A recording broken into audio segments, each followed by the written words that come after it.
നമസ്കാരം, എല്ലാവർക്കും സ്വാഗതം പുതിയൊരു വീഡിയോയിലേക്ക്. കാസ്പ എന്താ ഇവിടെ ഇരിക്കുന്നത് വിചാരിക്കുവാണെങ്കിൽ നമ്മുടെ മുമ്പിലുള്ള കടയാണിത്, നേരെ മുമ്പിലുള്ള. അപ്പോൾ ഞാനും ഇവരെ കൊണ്ടുവരാറുണ്ട്. ഇവന് ബോറടിച്ച് വീട്ടിലിരിക്കണമല്ലോ, സമയം കളയാനില്ല.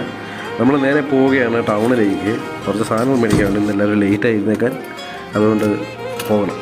ഗുഡ് മോർണിംഗ്, എല്ലാവർക്കും സ്വാഗതം പുതിയൊരു വീഡിയോയിലേക്ക്. എന്തുകൊണ്ട് വിശേഷം? സുഖമായിട്ടിരിക്കുന്നു വിചാരിക്കുന്നു. രാവിലെ വണ്ടി എടുത്തുകൊണ്ട് പോവുകയാണ്. നമുക്ക് ഫുഡ് മേടിക്കണം. വീട്ടിലൊന്നും ഉണ്ടാക്കിയിട്ടില്ല. വീട്ടിൽ കുറച്ച് ടയർഡ്നെസ് ഒക്കെ ആയതുകൊണ്ട് ഇപ്പം ഞാനും അമ്മയും പപ്പയും മാത്രമേ, പിന്നെ കാസ്പയും ഉണ്ട്. അതുകൊണ്ട് നമ്മൾ ഫുഡ് മേടിക്കാൻ പോകാൻ വെളിയിൽ പോയിട്ടോ ഹോട്ടലിൽ നിന്ന് മേടിക്കാനാണ്. എന്തെങ്കിലും മേടിച്ചുകൊണ്ട് വരണം. സമയം ഇപ്പോൾ 10 മണിയായി. എല്ലാവരും ടയർഡായിരുന്നു. അതുകൊണ്ട് ഇനിയിപ്പോൾ പോയാലും ബ്രേക്ക്ഫാസ്റ്റ് കിട്ടുമെന്നുള്ള വലിയൊരു സംശയത്തോടെ ഞാൻ ഇറങ്ങി പോവുകയാണ്. Good morning my dear people. എന്തുണ്ട് വിശേഷം? കമന്റ് ചെയ്യുക. സുഖമായിട്ടിരിക്കുന്നോ? എല്ലാവർക്കും എന്നാണ് വിശേഷം? സുഖമായിട്ടിരിക്കുക. ഓക്കെ. ആഹാ, സുന്ദരമായ നമ്മുടെ നാട്. ഈ ഏരിയയുടെ ഒരു പ്രത്യേകത ഉണ്ടോ? മൊത്തം ഗ്രീനറിയും വളവും തിരിവുള്ള റോഡായിരിക്കും. അതുകൊണ്ട് പ്രത്യേകിച്ച് ഇവിടെ മഴ പെയ്യണം. മഴ പെയ്യുമ്പോഴാണ് ഏറ്റവും അടിപൊളി. ഇതൊക്കെ ഇതിന്റെ സൗന്ദര്യം ഒരു 10 ഇരട്ടിയായിട്ട് മാറും. അതുപോലത്തെ ഒരു ബ്യൂട്ടിഫുൾ പ്ലേസ് ആണ് മുണ്ടക്കയം എന്ന് കേട്ടിട്ടുണ്ടെങ്കിൽ. തിലകന്റെ നാട്, തിലകന്റെ ഗ്രേറ്റ് തിലകന്റെ ജന്മഭൂമി, ജന്മസ്ഥലം എന്ന് പറയാം. അവിടെയാണ് നമ്മുടെ വീട് കിടക്കുന്നത്.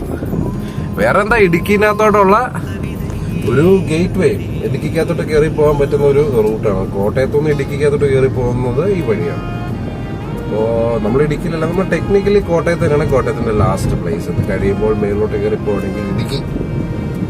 പിന്നെ ഇടുക്കിനെ പറ്റി പറയേണ്ട ആവശ്യമില്ല. ഇടുക്കി സംഭവമല്ലേ. മലകളും നല്ല കാറ്റും ആഗ്രഹിക്കുന്ന ആൾക്കാർക്ക് ഇടുക്കി എത്തുന്നതാണ് ഏറ്റവും നല്ലത്. ടൗൺ എത്താറായി. അത്യാവശ്യം വെയിലുണ്ട്. ഇപ്പൊ എന്നാ കരിഞ്ഞ വെയിലല്ലേ. എന്തൊരു വെയിലായി ഓടിക്കൊണ്ടിരിക്കുന്നത് കേരളത്തില്. അൺസഹിക്കബിൾ വെയില, ഒന്നും പറയാനില്ല. SRTC ഒന്നും ഒരു സ്ഥലം പോലും തരത്തില്ല. ആണെങ്കിൽ മാറിപ്പോക്കോ. അറിയാണ്ട് സ്ഥലം നോക്കിയേ, കരിഞ്ഞ് ചൂട്ട് പഴുത്ത് കിടക്കുക. ആൾക്കാർ പോകുന്നു, നമ്മൾ നിർത്തി കൊടുക്കണം. സീബ്ര ക്രോസിംഗ് ഒന്നും ഇല്ലെങ്കിലും മനുഷ്യന്റെ ക്രോസിംഗ് ഉള്ള കാരണം നമ്മൾ നിർത്തി കൊടുക്കണം. അപ്പൊ നമ്മളത് ബസ് സ്റ്റാൻഡിലെത്തി. ഇതാണ് മുണ്ടക്കയം ബസ് സ്റ്റാൻഡ് കേട്ടോ. അത് കാണുന്നുണ്ടോ? ബസ് സ്റ്റാൻഡിനകത്താണ് നമ്മൾ വന്നത് പാർക്ക് ചെയ്തിരിക്കുന്നത്. ഇവിടെ ഒരു കടയുണ്ട്. ഇവിടെ കിട്ടാനും സാധനം ആകെല്ലായിടത്തും ഇപ്പൊ തീർന്നു കിടന്നു. പരിപാടി കഴിഞ്ഞ് ഇവിടെ അടുത്ത ഉച്ചക്കുള്ള സംഭവത്തിന് വേണ്ടിയുള്ള സാധനങ്ങൾ സ്റ്റാർട്ട് ചെയ്തതാണ്. അപ്പൊ ഇവിടെ കിട്ടുന്നുള്ള പ്രതീക്ഷയിൽ ഇങ്ങോട്ട് വന്നു. ചിലപ്പോൾ കാണുമായിരിക്കും. ഇല്ലെങ്കിൽ നോക്കണം എല്ലാം ചെയ്യേണ്ടത്.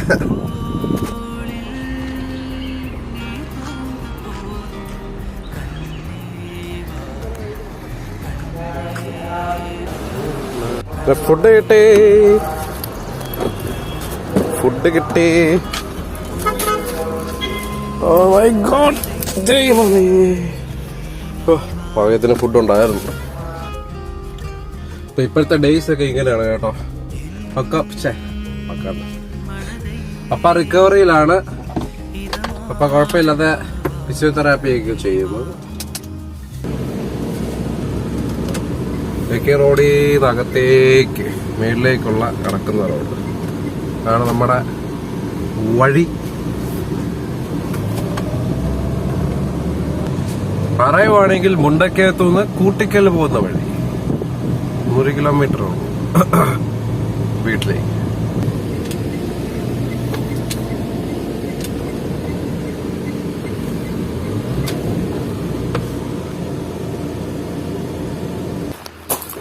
വീട്ടിലെത്തിക്കഴിഞ്ഞാൽ ആദ്യം ചെയ്യേണ്ട കാര്യം എന്നാ പറയാ, ഈ ഗേറ്റ് ക്ലോസ് ചെയ്യണം, അല്ലെങ്കിൽ അളിയൻ ഓടിപ്പോവും. എന്താണെങ്കിലും കാപ്പിച്ചോ ഇപ്പോൾ വെയിറ്റ് ചെയ്തിരിപ്പുണ്ടായിരിക്കും. വണ്ടി വന്നതൊക്കെ പുള്ളിക്കറിയാം. ഗേറ്റ് തുറക്കുന്നതന്നെ പുള്ളിക്കറിയാം. അതുകൊണ്ട് നമ്മൾ കയറി വരുമ്പോൾ നമുക്ക് എന്താണല്ലോ ഒരു പ്രതീക്ഷയുടെ മുകളിൽ കാപ്പുണ്ടി നമുക്ക് കാണാൻ പറ്റും. വിചാരിച്ച വരെ തന്നെ അവൻ കാത്തിരിപ്പുണ്ടായിരുന്നു. ഫസ്റ്റ്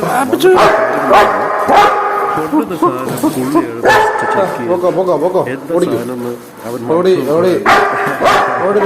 പുള്ളിയുടെ അപ്രൂവൽ കിട്ടി കഴിഞ്ഞാൽ നമുക്ക് പോകാൻ പറ്റത്തുള്ളൂ.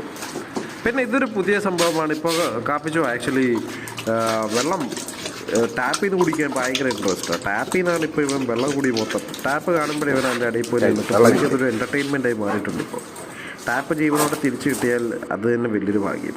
പിന്നെ അമ്മയെ പോയി സോപ്പിട്ട് പുള്ളി അമ്മയുടെ കയ്യിൽ നിന്ന് എന്തൊക്കെ മേടിച്ചെടുക്കാൻ പറ്റുമെന്നുള്ളൊരു കാര്യം നോക്കിക്കൊണ്ടിരിക്കും.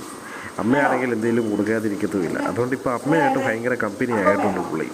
എൻ്റെ കയ്യിൽ നിന്ന് അത്രയും ഫുഡ് ഇടയ്ക്കിടയ്ക്ക് കിട്ടാൻ ഭയങ്കര പാടായതുകൊണ്ട് കാപ്പിച്ചു എൻ്റെ അടുത്ത് ഫുഡിന് വേണ്ടി അങ്ങനെ കറങ്ങി നിൽക്കത്തില്ല. പക്ഷേ അമ്മയുടെ പുറകെ നിന്ന് എന്താണ് നമ്മളുണ്ടാക്കുന്നത് അല്ലെങ്കിൽ മേടിച്ചുകൊണ്ടുവന്ന സാധനം എല്ലാം കാപ്പിച്ചു ഒരെണ്ണം മേടിച്ചുകൊണ്ട് പോകും, ഒരെണ്ണം എടുത്തുകൊണ്ട് പോകും. അതങ്ങനെ അവൻ്റെ ഒരു സോപ്പിടിയിലാണ്. അതിങ്ങനെ ഈ ഭയങ്കര പാവത്തനെ പോലെ പോയിട്ട് അവിടെ ഇരിക്കും. എന്നിട്ട് അമ്മയെ മയക്കി വീഴ്ത്തിയിട്ട് പുള്ളി അമ്മയുടെ കയ്യിൽ എന്തെങ്കിലും ഒരു സാധനം മേടിച്ച് പുള്ളി സെറ്റാക്കി പുള്ളിക്കുള്ള കാര്യം പുള്ളി ഡീലാക്കി റെഡിയാക്കി അങ്ങോട്ടങ്ങ് വിഴുങ്ങും. അങ്ങനെയാണ് കാപ്പിച്ചുവിൻ്റെ കഥ രാവിലത്തെ സംഭവം. ഇതിപ്പോൾ പിന്നൊരു കാര്യമുണ്ട്, ഇത് നമ്മൾ ഫുഡ് കൊടുത്ത് കഴിഞ്ഞിട്ടുള്ളത് കേട്ടോ. കാപ്പിച്ചു ഓൾറെഡി ഫുഡ് കഴിച്ചു, അവൻ്റേതായിട്ടുള്ള ഫുഡ് അവൻ കഴിച്ചു കഴിഞ്ഞിട്ട് നമ്മുടെ ഇന്ന് വന്ന് മേടിക്കാനിരിക്കുന്ന ഈ കാണുന്നത് കേട്ടോ. സോ വിശപ്പിൻ്റെ ഇതൊന്നുമല്ല, പിന്നെയും വന്ന് ചോദിച്ചാൽ എന്തെങ്കിലും കിട്ടിയാലോ. മറ്റേ സിനിമയ്ക്കകത്ത് സലീം കുമാർ പറയുന്ന പോലെയാണ്, എങ്ങാനും ബിരിയാണി കൊടുത്താലെന്നുള്ള സ്കീമാണ് കാപ്പിച്ചുവിൻ്റെ മനസ്സിൽ മൊത്തം. അവിടെ പോയി ഇരുന്നാലും ബിരിയാണി കിട്ടിയാലോ, പറയാൻ പറ്റത്തില്ല എന്നാ കിട്ടുന്നത്. എങ്ങാനും പിന്നെ ചിക്കൻ കാലും എല്ലാം കിട്ടിയ ലോട്ടറി, അതും വിചാരിച്ചുള്ള മൈൻഡ് അവിടെ കാപ്പിച്ചു വന്നിട്ട് അവിടെ ഇരിക്കുന്നത്. എൻ്റെ ഇത് കിട്ടത്തില്ല, അമ്മയുടെ എന്താണല്ലോ അമ്മ കൊടുക്കാതിരിക്കത്തില്ല.